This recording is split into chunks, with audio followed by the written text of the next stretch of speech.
You ever watch someone screw up so bad so epically you just wanna pull up a chair and let it all unfold like a Netflix drama? Yeah. That was me, standing in my driveway, staring at the empty spot where my Jeep used to be. And all I could think was, Mom, you have no idea what you just did. Her name was Karen Mitchell because of course it was, and she was the self-appointed queen of our HOA. The kind of person who measures your grass with a ruler and fines your mailbox for being aggressively beige. And the Jeep? Oh, that wasn't just some over-the-line parking violation. That thing was loaded with more federal-grade surveillance equipment than a CIA van, and she cut the lock and towed it away like she was repossessing justice. Let me back up a sec. My name's Alex Stone.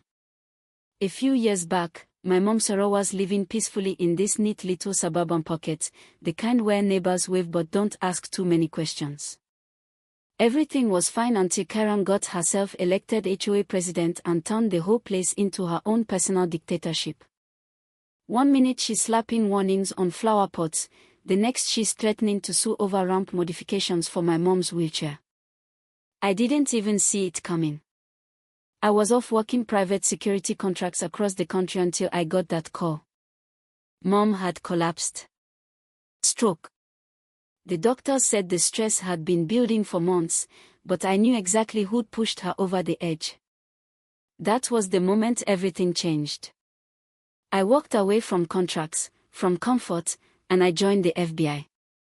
Not out of patriotism or some grand dream, no. I joined because I wanted the tools to take people like Karen down the right way. Fast forward 3 years, and wouldn't you know it? The Bureau's working a case on a massive laundering operation. Over $2 million of cartel money being cleaned through fake contractor services, and guess where it's all funneling through?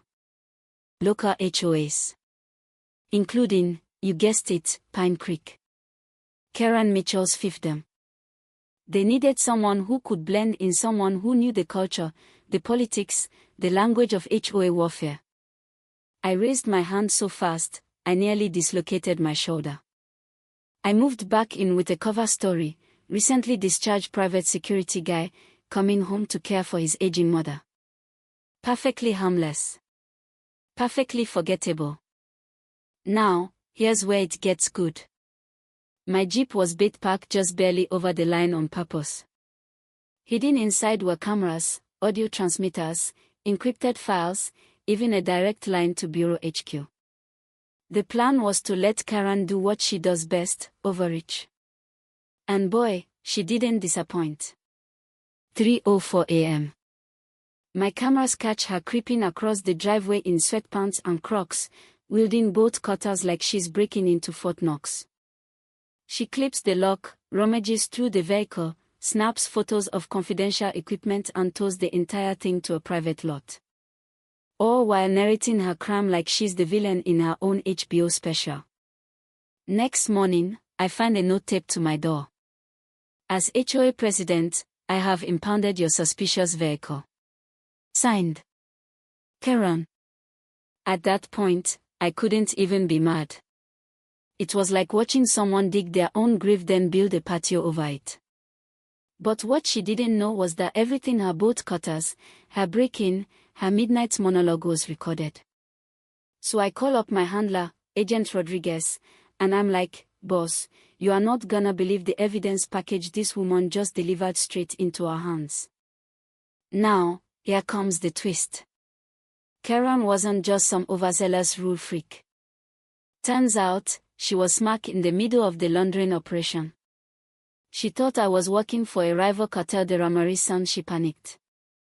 Spent the next 2 hours in her garage making phone calls, warning people, deleting files, all of which was still being recorded by my equipment she'd stolen. Then, around 6 a.m., she calls me. Mr. Stone, she says, all haughty and breathless. I need you in my office immediately. I show up an hour later, and she's got my surveillance gear laid out like she's about to auction it off. She tries to intimidate me, accuses me of espionage, says, and I quote, I run everything in this neighborhood. You mess with me, you end up at the bottom of the river. I just nodded and acted nervous while my wire picked up every word. That night, we set the stage for her downfall. I called an emergency HOA meeting, claiming I had critical security intel to share. She bit hard. Thought she was gonna embarrass me in front of the whole neighborhood. But when I stood up in front of that packed community center and pulled out my FBI badge, the look on her face, man, I wish I could bottle that expression. Shock, rage, fear, like her entire world cracked in half right there in real time. I played the tapes. Her voice, clear as day, talking about laundering, contractors, threats. People were gasping. One guy in the back shouted, "I knew those invoices were fake." Right on cue, Agent Rodriguez walked in with 2 other agents and read her the charges: federal property theft, obstruction, money laundering, conspiracy. The neighbors cheered. I mean, cheered. Some even cried. And just like that, Karen Mitchell, the woman who ruled the neighborhood with fines and fear, was led out in cuffs. But you know what stuck with me most? The quiet after. That moment where the whole room kind of exhaled together, like they'd been holding their breath for years. People started talking, really talking. Sharing stories about late-night fines, mysterious security patrols, harassment, missing funds. It was like someone flipped a switch. The community changed after that. Transparency meetings, budget reviews, new leadership. Hell, we even named the park after my mom. She cut the ribbon herself, cane in one hand, mic in the other. Toughest woman I've ever known. Karen got 25 years, no parole. She tried to write a prison memoir. Called it Betrayed by the Neighborhood. Publishers laughed her out of the room. Last I heard, she's scrubbing trays in a facility where nobody cares about her color-coded parking map. And me? I stuck around. Got promoted. Working cases just like this one all over the country. Suburbs aren't as clean as they look, trust me. But sometimes justice shows up in a Jeep parked 6 inches over the line. So let me ask you, have you ever had a neighbor like Karen?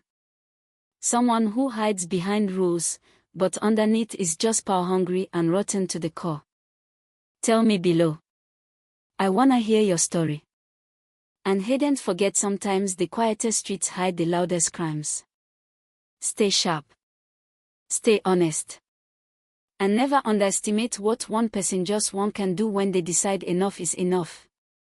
You ever watch someone screw up so bad, so epical, you just wanna pull up a chair and let it all unfold like a Netflix drama? Yeah. That was me, standing in my driveway, staring at the empty spot where my Jeep used to be. And all I could think was, Mom, you have no idea what you just did. Her name was Karen Mitchell because of course it was, and she was the self-appointed queen of our HOA. The kind of person who measures your grass with a ruler and fines your mailbox for being aggressively beige. And the Jeep? Oh, that wasn't just some over-the-line parking violation. That thing was loaded with more federal-grade surveillance equipment than a CIA van, and she cut the lock